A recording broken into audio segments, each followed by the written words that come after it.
There from Alice Skye, that one, Poetry by Text. Feels very fitting for today's conversation with the wonderful Maxine Beneba Clarke. We are talking all about her brand new collection of poetry called How Decent Folk Behave.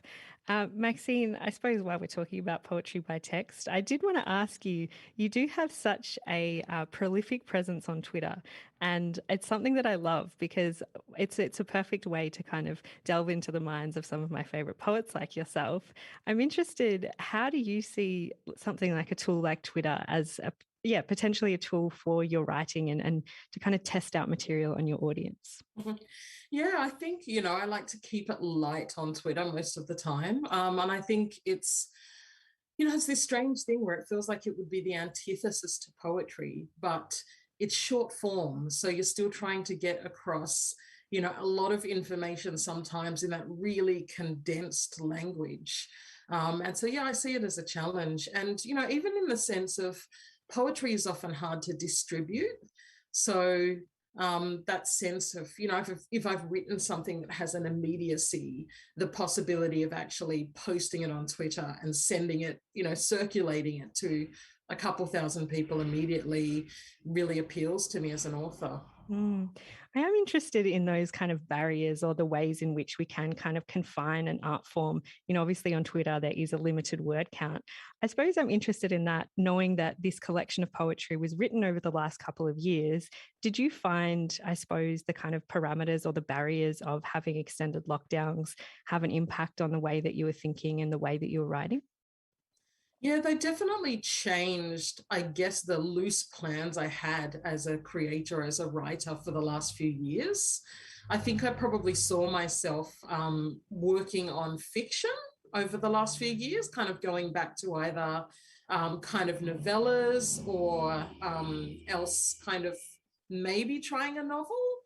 But because of the lockdown and having kids at home and homeschooling and all of those pressures, I ended up primarily working on poetry and also a kid's picture book. So I kind of, I guess, was in the position of having the luxury of going, okay, I will adjust the way that I work. If I'm working in shorter form or working on illustrations, that actually allows me to kind of dip in and out of work.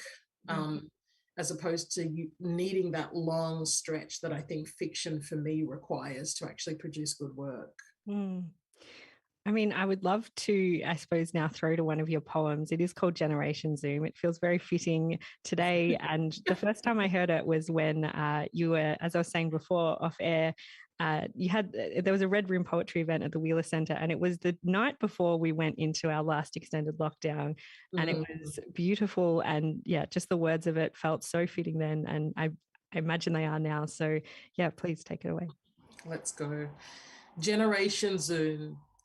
In the third week of the pandemic, schools started closing, workers were sent home, and they started to call the youngsters Generation Zoom. Named, of course, for that chat app all of them seemed to use. Logging in for FaceTime, completing maths lessons online, dancing TikTok feeds on loop, clicking into Insta News, and everyone was asking, what on earth will become of WhatsApp's children? Visiting friends through cracked iPhone glass and advised to stay away from their own mama's arms, who weren't allowed to warm, to touch. Because don't you know, there's a virus going round, and less is love, baby, less is love. Parented from 1.5 meters away. What hope the future when a whole generation grew up this way? Socially distant, quarantined, and self isolated. No giggly schoolgirl notes tucked into the pockets of square checked tunics, nor the exquisite stomach churns you used to get when someone you liked stood close to you. But Generation Zoom. They saw the neighbors from 2 doors down put a note in their letterbox asking if they still had food. Generation Zoom streamed bitter fights in supermarket aisles over toilet paper and baked beans, but they also saw us learn how to grow the world from seed, how the cities, silent, were so beautiful, How, for the first time in so long, Dad was home, and he vacuumed and forgot to act like dinner was his due. And all the family were on the same time frame in the same house, defrosting bolognese and bickering and bunking in. Elijah's boyfriend was finally allowed to phone, even though Mum was still confused about the whole gay thing. Because don't you know, there's a pandemic going on. And love is love, Ma. Love is love.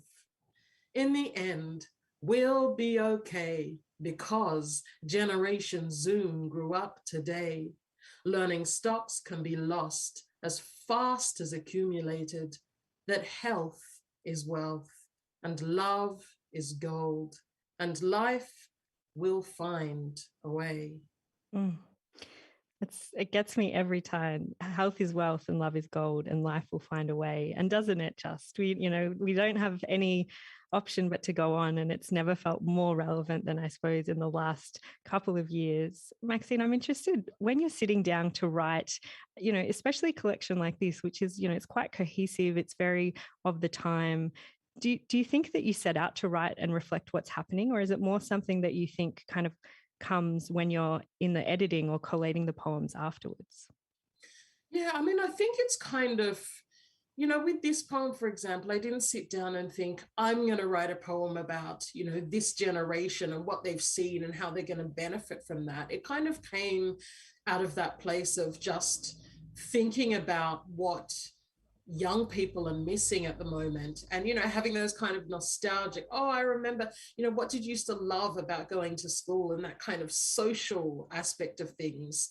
And so I guess I start with some kind of image or some kind of feeling, and in this case it was both nostalgia and hope of a kind of, what are the things we've lost and what are the things that we might possibly gain out of this moment. And yeah, I think the poem often takes me places that I didn't imagine it would. So, for example, with this piece, it started out as very general, and then in imagining this home where kind of, the dads come home and they're all in there together, and and then thinking about this generation, and I suppose how much better they are at chipping away at prejudices and I suppose the biases that we all have. And so it kind of went into this really specific, I can imagine this family and they have this queer son, that's kind of struggling with getting his parents on board, and how do you do that in this time? Which I didn't, when I initially sat down, I kind of had this very broad sweeping view of the poem. So yeah, I find that I start out with an image about the times, and that image just kind of almost takes me on a journey, as opposed to me plotting out what I'm going to write in the beginning. Something I love about your work is the way in which you incorporate young people. I know that you have taught in schools a lot and taught young people a lot. I know that one of your books, I believe, is on the school curriculum. I think it's Foreign Soil. I am interested, I suppose, in, and you've also written amazing picture books and illustrated them, which I'd love to talk a little bit about later. But I suppose I'm interested in, when you are writing poems like this, who you imagine your audience to be. I didn't really used to imagine an audience. I think in the early days of my writing, particularly when I was writing Foreign Soil, which is my short fiction connect, I don't think I ever really believed it would get published. Which is strange to ruminate on now, given I've published so much. But it really was that writing cave of just, I've fallen in love with these characters. I want to spend more time on them, and I want to make these words as beautiful as possible in telling the story. And then I was surprised that collection was book listed for the VCE in Victoria. This is the 4th year that it's been on the VCE. And next year, The Hate Race, my memoir, will go on the VCE. And yeah, so the experience of going in and out of classrooms, talking to 16 to 18-year-olds about what their experience of this book is, and realizing that it's actually, when you're putting literature into the hands of young people, it's like a two-way conversation. All of a sudden, teenagers are saying to me, well, what does this character mean, and what do they think, and what's their backstory, and you know, is this a comment on feminism, or is this a comment on colonization? And because the collection is about broader themes, just all of a sudden you're having conversations that aren't about the book. And I suppose that's made me think a little bit more about the work that young people, and by young people I kind of mean people under 35, are looking for and will connect with. And so I think there are pieces in this book where I have thought about those people as an ideal audience, as opposed to just kind of writing it and whoever picks it up. And so, yeah, that's been a new experience to me. It's kind of, it almost becomes a two-way conversation between reader and writer. I love that. I think that's such a great way to engage young people. I suppose just while we're talking about that, I know a lot of your work recently, you've written books for young people, picture books. You've also illustrated them, which I was very surprised. I saw that in an amazing way. I was like, what? She can draw as well. It's too much. I saw that amazing segment that you did on the wonderful Namila Benson's artworks show, and you drew her. I am so interested when you kind of have all of these forms at your fingertips, how you kind of figure out what's the best form to kind of carry the message that you want to portray. Yeah, that's a great question. And I think I wrestle with things. You know, there are a couple of poems I've written recently for children that I think this would be great in a book of poems for children, but I also could use it as a picture book. And how do you make that decision? And I think, yeah, the form, you know, for example, my latest picture book, When We Say Black Lives Matter, started out as a poem. And it's interesting because as a poem, the ideal audience for it, for me, is perhaps age between 8 and 13.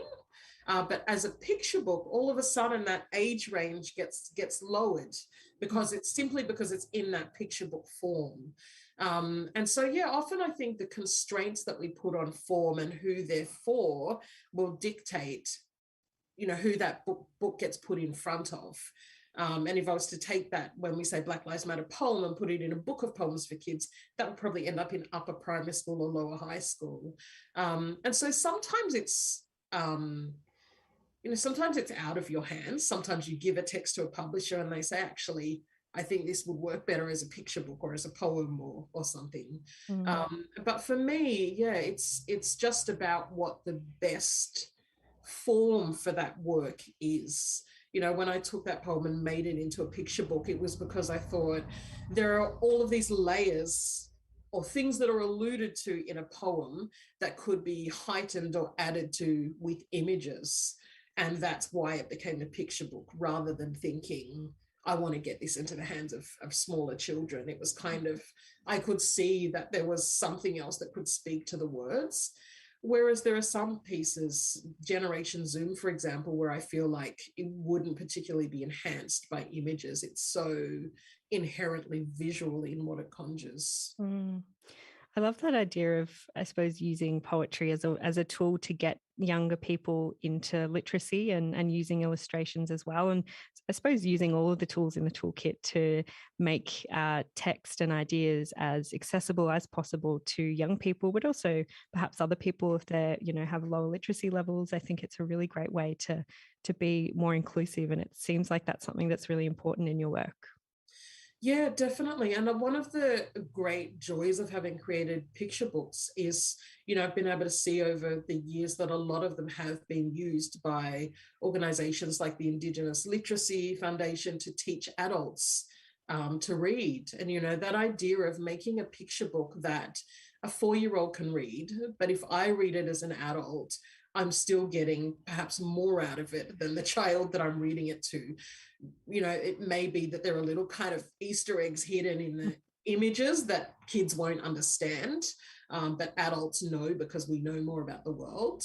But yeah, I love that idea. And even as a parent, I would love those picture books where there's something in it for the adults, you know, whether it's the style of the art or whether it's, you know, that there's a whole nother subtext going on that the kids don't understand. And I love picture books, you know, even as an adult, you know, I kind of go and it's great being an author illustrator and I pretend I'm buying them for research, you know. I have to buy these 10 picture books because they're research. But yeah, just that idea that you stop reading them because you're an adult. It's ridiculous. Yeah. I know I want to go out and buy some more picture books. Whilst we are talking about young people, you do have a very incredible poem that speaks about the power of the next generation called Fridays. Would you be up for reading that one? So on page 30. Fridays. On Fridays, our children are bursting train carriages backpacked full of hope, wielding placards bedroom made from flattened cornflake boxes and upcycled tomato steaks. On Fridays, our children raise melodic voices meant for playing tag or jump rope and take to the streets in every city, millions strong and begging us to know. In the empty classrooms, silence echoes round initial etched desks and lockers left open spill crumpled science notes. On Fridays, our kids are forced to become adults. On the ball court, a lone grey hoodie hangs abandoned from the hoop. Every week, our children sacrifice 1/5 of their dreams, and on Fridays, they become exactly who we need, marching with their arms around each other's tiny shoulders and their iPhones held up viral high. They are brave enough to defy instruction, sure enough to face the future, and smart enough to know their minds, if they save the world or not. On Fridays, our children tried. Another really powerful poem. I think something about this poem that just really, I suppose, stuck with me is just how much hope I have for our next generation, and just the fact that, they're out there marching in the streets and they're taking time off school to think about the climate. I am interested, I suppose, when you're writing this collection, that there has been some really kind of horrific and disastrous times in the last couple of years. How you kind of balance this, I suppose, that challenge of holding on to hope whilst also creating, an accurate depiction of kind of what's going on. Yeah, I think that's part of the challenge of the poet is how do I create, or of writing about these topics, is how do I take this thing which is really quite devastating and which is impacting us all and is really impacting humanity and is a threat to humanity, and make it somehow beautiful. And sometimes you can't. Sometimes that beauty has to come from the words and the way that you string them together and the way that that makes people feel. But, I guess I tried to find those moments of, hope or joy or solidarity that have come out of the last few years, because that's what those are the things that I've looked for, in this 24-hour news cycle, not being able to leave the house, those moments and those images of just, in this example, streets of kids, going out and protesting and actually, coming together to, to speak to the world, I suppose, and express their dissatisfaction. When I was that age, I was listening to Bobby Brown on my boombox, And I think for me, that's been really powerful, watching both one of my kids who's old enough to go off to the protests, and just, thinking of this idea of the abandoned schools and, empty classrooms, and just the profoundness of leaving your education, because the world is burning. Yeah, absolutely. Just that sacrifice or that payoff when they're so early in their life, because they realize and know that this is, as you said, it impacts all of humanity, it's absolutely profound, and it fills me with so much joy. Maxine, I think across this collection, you tackle some really, I suppose, moments of reckoning that we've had in the last few years, the Me Too movement, the Black Lives Matter protests. I'm interested, I suppose, as such an accomplished writer now, being, 10 books into your career, how do you feel? Does I suppose your role as a poet, as a writer, do you feel more pressure to kind of depict what's going on, these really serious kind of awful events, in a way that perhaps you hadn't before? Or is there any kind of pressure with that as you go on through your career? You have an audience. Yeah, I think for me, the pressure or the impulse to create work which speaks to events that are going on or difficult things that are happening comes not from readers, but through, I think, being aware of what a privilege it is to have a platform. And once upon a time when I wrote a book, I didn't think it would get published. But when you know that, okay, if I gather this collection of poems together, if I'm writing, it probably will end up on a shelf in some way, even if it doesn't set the world on fire in terms of readership. It's probably a bad analogy to use, given the collection. But yeah, just that acknowledgement of, well, I can write about these things. And what am I going to use this superpower, that through some miracle, and I still feel like in Australia it is a miracle to have been able to get all these works published. What am I going to use this for? And I think it's not necessarily, one of my picture books, Fashionista, is really about, the power of self-expression and individuality in children. And it's kind of a fashion anthem. And so it's not necessarily, with that book, it was really about, how do I give kids the tools to express themselves, even though they might not have much around them or might not feel they have much autonomy.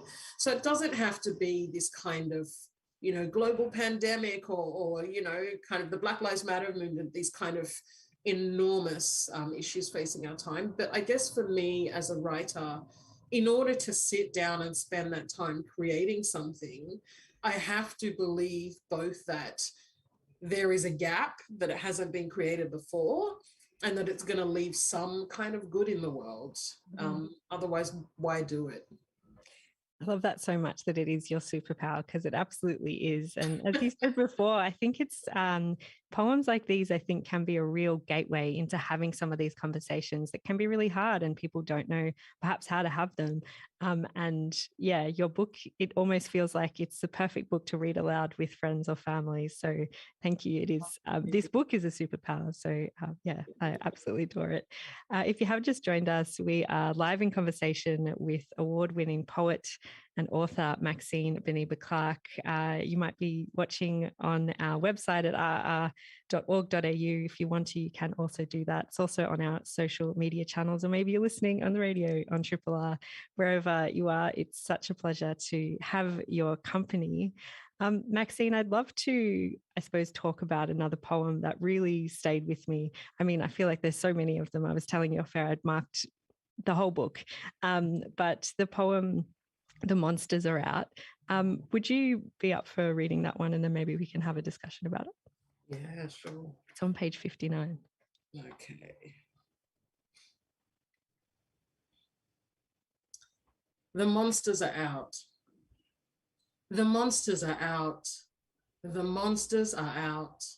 And the women of Melbourne, we're leaving early again, sending "Are you home yet" texts, glancing over shivering shoulders, keeping friends on the line until the key's in the lock. Oh, sisters, we forgot. Jill had only just got off a safe call. Eurydice texted to say she was almost home. Masa went out for a walk, and well, Aya, she caught the Bandura tram home. So here we are, holding vigil again. $2 a packet coals, tea light candles, flame flickering, rage high, shoulder to shoulder, bleeding against the sobbing summer light. But some of the monsters have the same face as our sleeping 4-year-olds. Gave us Valentines.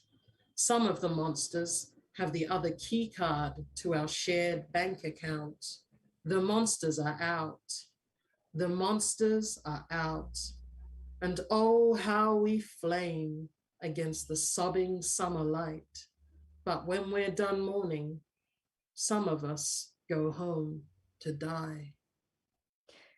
That is such a powerful poem. I've been doing some making something around domestic violence at the moment, and I think it really stuck with me because you write with such nuance and clarity and incision about these topics that are so scary and sensitive, and they're are really hard truths that I think as a country we really struggle to reconcile with. That, you know, this trope of the fact that perpetrators are monsters, that they're not people we know, is often so untrue. That you know, the perpetrators are the ones that gave us Valentine's. They're the ones in our homes.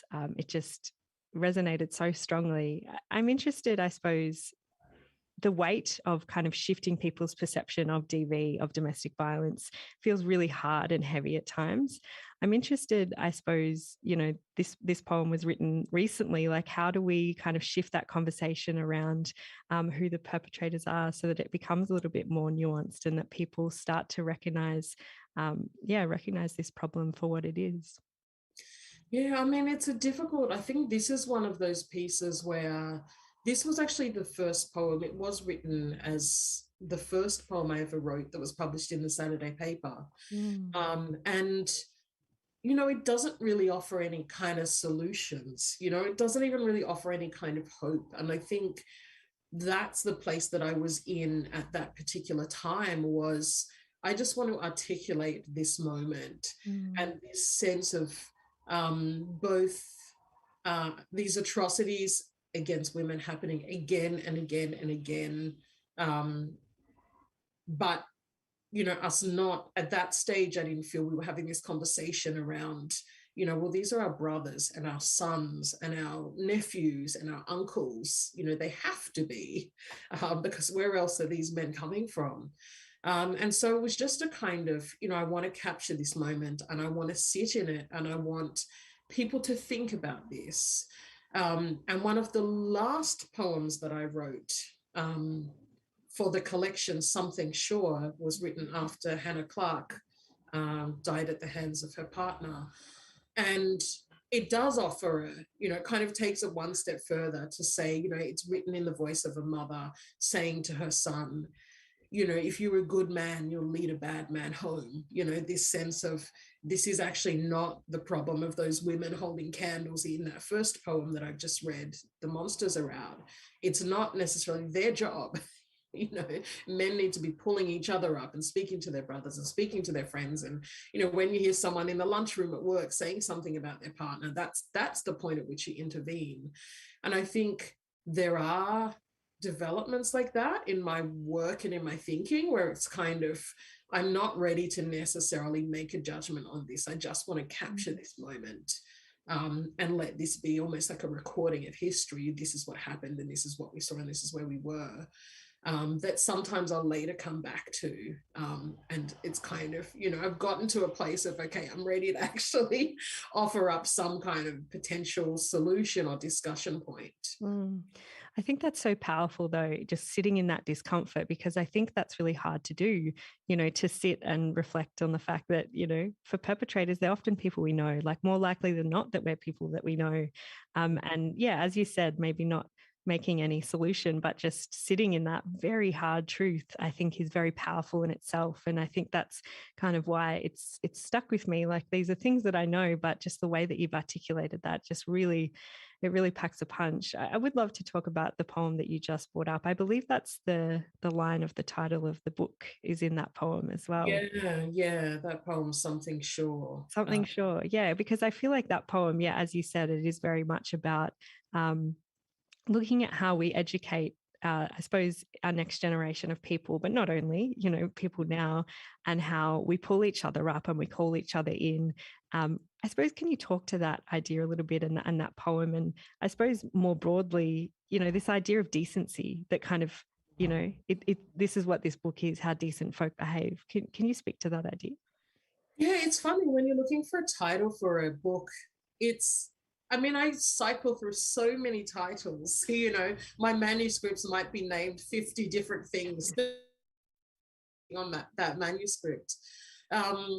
And, I thought after this collection was put together, I'm going to read through it and find a line or a word or something that kind of encapsulates it. And when I read that poem, there's a line where the mother says, I know you're young and I taught you well how decent folk behave. But, if the time comes, you need to step forward and you need to, kind of pull up your brothers or your friends and that seemed like a good summation of the complexity of humanity, that humanity is incredible. You go from places like Generation Zoom, where it's like we've managed to go from, if you believe in evolution, from apes to having a Zoom conversation, this extraordinary power of humanity to evolve the world. But yet we're horrible to each other. We behave in these kind of really animalistic, cruel, unthinkable ways. And that seemed like a kind of how decent folk behave. We have this consciousness. We have the power to not do these things. So what is the conversation we have about, the kind of people that we want to be? And so for me, that seemed like a good summary of the poems in the book. Absolutely. Another poem that I would love to, I suppose, talk about, just the time is racing by, is the surveillance poem, which I believe is on page 99. Maybe would you like to read this one and then we can speak to it? Yeah, sure. Surveillance. The blood truth is, it's much less about the camera and much more to do with the body that it's worn on. The body with the baton hanging from its belt, the body blue, the body on the cot beat, clenching fists around the point blank pepper spray can, the body who holds the rein that rears the riot horse, the body trained to wield the gun. It is conviction clear now, what most of us knew 2 years ago, when the Surveillances Devices Act was amended. Back then, Victoria Police said body cams would be the third eye, that there was nothing to worry about, and importantly, this would ensure that officers do the right thing. But we all knew, that it was not the people who needed watching, that those cameras only shoot from the same angle as the coppers do. No matter who does what, no matter what goes down, that device can only ever be pointed at you. Victoria Police, they brought in body cams, and they now admit they have the power to edit or delete. Trust them. They will only do it sparingly. Meanwhile, bystanders' smartphones capture disproportionate force midway through an episode, headlocked hard against the asphalt, concerned for his own welfare, and he'd called for help himself. Meanwhile, neighbors say, nah, it never went down like that. Their guns were cocked before anyone even answered the door. Had he really skipped parole? Or was it just supposed to be a routine checkup call? Where were body cams then? We have heard it all before. The blood truth is, it's much less about the gun and much more to do with the body that it's trained on. The body with the placard raised in its fist, the body brown, the body colonized, the body of a struggling mind, the body easy to get away with beating. Clenched eyelids against a point blank pepper spray can, the body underneath the rearing riot horse, the body well trained to fear the blue. It's a very powerful poem, Surveillance, there by Maxine Beneba Clarke. If you just tuned in, this poem is really about increased powers of police here in Victoria. It's very impactful. I thought I suppose love to talk a little bit about the ways in which you construct poems like this. For me, that repetition of the body and of the gun almost made me feel like the ways in which when you are in the proximity of a armed officer, you are so aware of where that gun is, and it kind of the gun, it kind of your attention keeps coming back. And I can only imagine that is tenfold when you are from a community that is over policed. I'm interested, I suppose, when you're writing a poem like this, when you're thinking about ways in which to make it feel impactful and to make it feel true to what it is, how much are you thinking about those tools like repetition during your edits? Yeah, I think I definitely do think about how do I want my reader to feel, or perhaps more immediately, how do I feel when I think about this topic? And, you're right when you think about that hyper awareness of being in close proximity of someone with a gun, someone with a baton, someone with pepper spray. And yeah, how do I replicate that for someone, how do I validate that for someone who feels like that and replicate it for someone who's never actually had that feeling? And I think this poem, there are a few poems in the book like this and The Monsters Are Out that are so specific to Melbourne or Victoria, but it also speaks to, protests the world, or police over policing the world over, police brutality the world over. And so, yeah, I guess I do a lot of thinking in those poems about how to make the specific universal. How am I going to write this poem so that someone who's never been to Melbourne, doesn't know the names of these women, or the circumstances under which they were killed, or, doesn't know about, with surveillance, I actually detail the history of this piece of legislation that has given police extreme powers. And like, how do you do that without being too explainy or too didactic. So yeah, I do think a lot, I suppose, about the feeling I want people to have, how to achieve that, whether it's going to be through repetition, through rhythm, through the gaps in the story that I'm telling. Because yeah, that's to me, that's what poetry is about. How do I use these words to evoke a particular emotional feeling? Yeah, and there's something also that's just so added from you reading out the poem, because you are an extraordinary performer. The ways in which you perform the words that you've written, it adds another dimension. But also when I'm reading it, I feel like, because I've seen you perform quite a few times, I can almost hear perhaps how I think you might say it. And there's something that's so joyous to me in just the way that it sounds, the kind of musicality of the way that you speak. And I suppose it kind of brings me back to what we were even talking about at the start, about perhaps coming into poetry from, I believe you were a slam poet to kind of start with. And I'm interested if, you think that still, I suppose, really shines in your work, or how you think about that now. Yeah, I mean, I started out only performing spoken word. There was a good 5, 6, maybe even 7 years where I was not, I think at that time, not even writing work down. So to compose a poem, I'd kind of go for a walk and I'd come up with one line, and I'd memorize that line, then I'd add another line. It was almost like, I imagine, you construct a rap or something like that.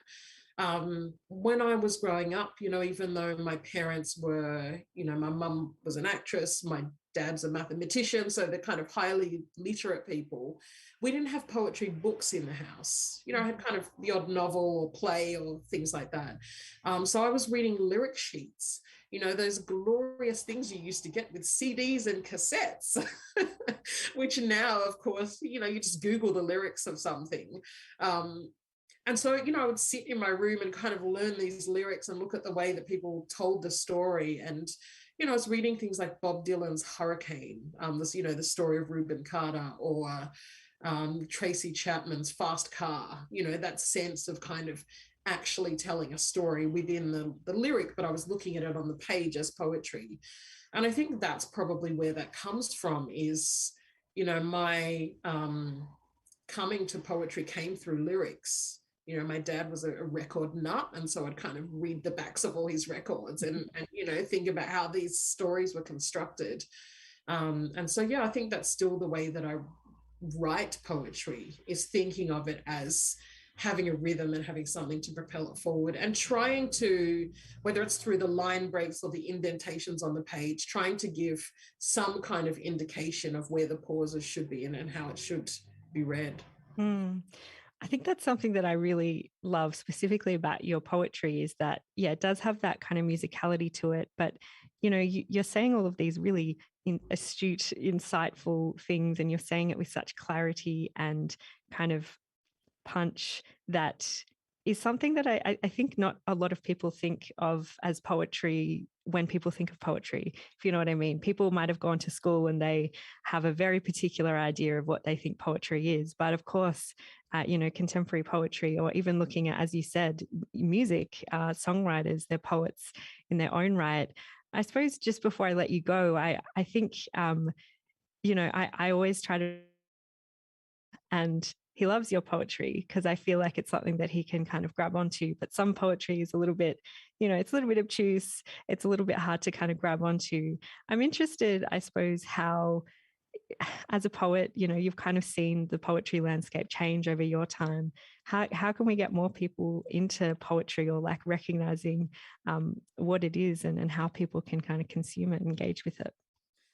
Yeah, I think that awareness of, that just because poetry is more accessible, it doesn't mean that it's not as well constructed, or it doesn't mean that it's not that kind of high art.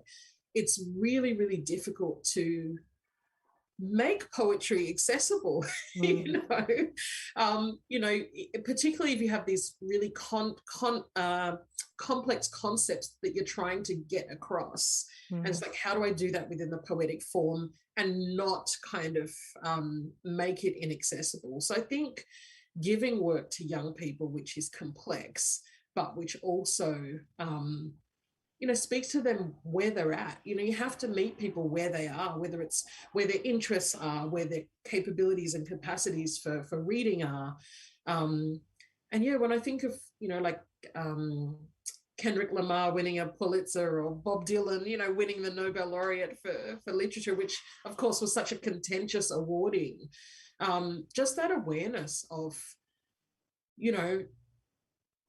that poetry comes in all different forms, and in order to bring people into the poetry world, it needs to be delivered in all of those different forms, or available in all of those different forms.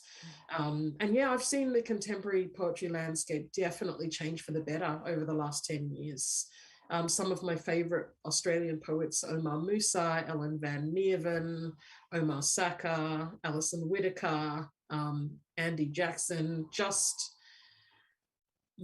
beautiful, beautiful writers who are kind of pushing the contemporary form of poetry into different areas, and have a really strong voice themselves, but in a way that is also accessible.